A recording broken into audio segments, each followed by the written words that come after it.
नमस्ते, आपका स्वागत है इस 3SRB टेक्निक के पार्ट 2 वीडियो में। यानी कि आज हम 3SRB स्टेप रिदमिक ब्रीदिंग का दूसरा चरण सेकंड स्टेप देखेंगे। 3SRB का पहला स्टेप आपने अगर लगातार 6 महीना प्रैक्टिस किया हो तभी आप आज के इस सेकंड स्टेप के लिए करने के लिए एलिजिबल हो। तो पहला स्टेप अगर नहीं किया हो तो वह वीडियो पहले देख लीजिए, 3SRB स्टेप 1। तो इस स्टेप 1 को करने के बाद 6 महीना इसकी प्रैक्टिस करने के बाद अभी हम आगे बढ़ते हैं स्टेप 2 की ओर। अगर आपका स्टेप 1 बाकी है तो यह वीडियो पहले देख लीजिए, 6 महीना प्रैक्टिस कीजिए, फिर आगे बढ़े। डिस्क्रिप्शन में लिंक्स दी है। अब आपने जब 6 महीना 3SRB स्टेप 1 की प्रैक्टिस की है तो आपकी रिदम सेट हो गई होगी। 1 मिनट में 12 श्वास की रिदम सेट हो गई होगी। हो सकता है कि आपकी रिदम 9 से 12 तक, 1 मिनट में 9 से 12 तक श्वास हो गई हो, और भी अच्छा ही है। अब हमने सेकंड स्टेप में हमारे फेफड़ों पर काम करना है।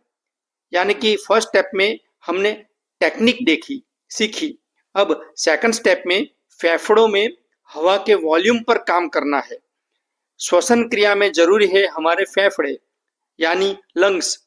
अगर लंग्स अच्छा कार्य करेंगे तो हमारी हेल्थ के लिए वो और भी उत्तम होगा। सेकंड स्टेप के दरमियान आप अपने लंग्स को 100% कैपेसिटी के साथ कार्य करना सिखाते हो। तो इसके लिए आपको इस तरह खड़े होकर दीवार के सहारे रहना है।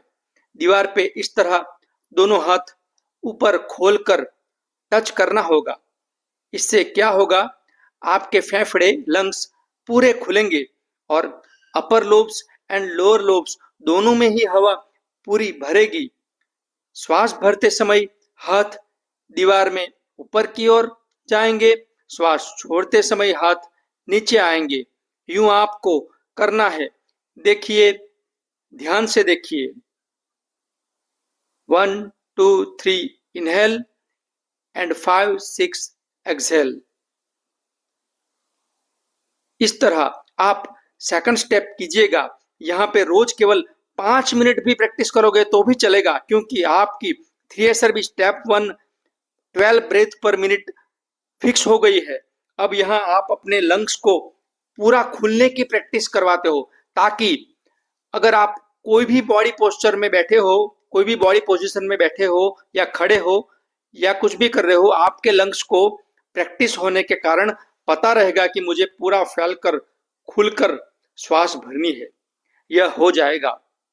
तो इस तरह इन दोनों स्टेप्स को करने के कारण आप जब भी श्वास लोगे तो वह डीप, गहरी और पूरी कैपेसिटी के साथ आएगी। तो महत्तम ऑक्सीजन आप ग्रहण कर पाओगे, जो उत्तम स्वास्थ्य के लिए महत्तम ऑक्सीजन बेहद जरूरी है। इतना ही नहीं, आप मैक्सिमम प्राण को ग्रहण करते हो। यानी कि यह एक तरीके से प्राणायाम ही कहलाता है, जिसे आप प्रतिदिन करते हो और अपने प्राण को बड़ी आसानी से रेगुलेट कर पाते हो, चैनलाइज कर पाते हो। अब देखते हैं थर्ड स्टेप, तीसरा चरण कैसा है। इसमें आपको कोई भी नया कुछ करना नहीं है। आप सोए हो, बैठे हो, खड़े हो, चल रहे हो, कुछ भी करते करते आपके दोनों स्टेप्स ऑटोमेटिक चलते रहेंगे। मतलब स्टेप 1 एंड स्टेप 2 की जब आपको मास्टरी कर ली, आपने जब मास्टरी कर ली तो स्टेप 3 ऑटोमेटिक ही होता रहेगा। आपको केवल अवेयर रहना है और आप 12 ब्रीथ पर मिनट और पूरे लंग्स की कैपेसिटी के साथ सांसें भर रहे होंगे।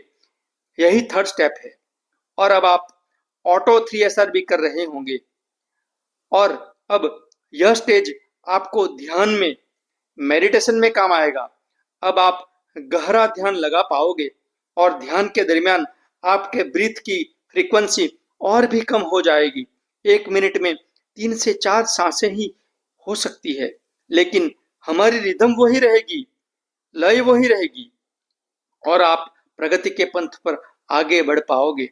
तो आज से ही स्टार्ट कीजिए, हमसे भी जुड़े रहिए। वीडियो को लाइक करके शेयर करना ना भूलिएगा। चैनल को सब्सक्राइब किया ही होगा, उसके लिए आभार, थैंक यू। मन, माइंड और संबंधित समस्याओं के निवारण के लिए, काउंसलिंग के लिए संपर्क कीजिए, हमारी ऐप डाउनलोड कीजिए। Thank you. God bless you.